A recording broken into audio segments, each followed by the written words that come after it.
Yvonne Sampi knows firsthand how it feels to be unsafe. The kids had to run away to family members while I used to get beaten. But living in a bush community 200 kilometres north of Broome, she and other victims of domestic violence had nowhere to escape. It was very dangerous because a lot of women were really bashed.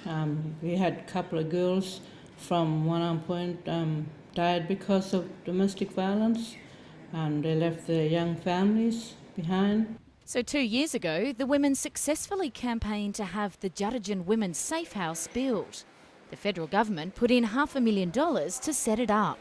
So that's our security system, which is CCTV. We've got 5 cameras all the way around the house. Manager Dawn Thompson says there's been a high level of demand. This is an essential service. Since we opened, we've provided a safe place for 60 women and children. Last year they applied to the Commonwealth's new Indigenous Advancement Strategy to have their funding renewed. They've now found out they've been knocked back. If it's not funded, then we have to tell the women that come here to be safe that we can't help them anymore. We can't keep them safe because there is no funding to keep this place running. How does that make you feel? Angry. Among those disappointed by the decision were the local police, who've since penned a letter of support for the Safe House. In it, they write that family violence is the biggest policing issue they face in the area.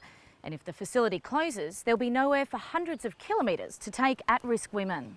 Green Senator Rachel Siewert has successfully campaigned for a Senate inquiry into the decisions made by the Indigenous Advancement Strategy.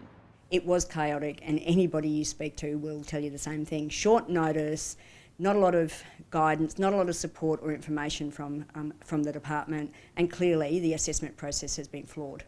A spokesperson for the Minister for Indigenous Affairs says the government's working closely with the Djarindjin Group to refine its proposal for future funding. Erin Park, ABC News, Djarindjin.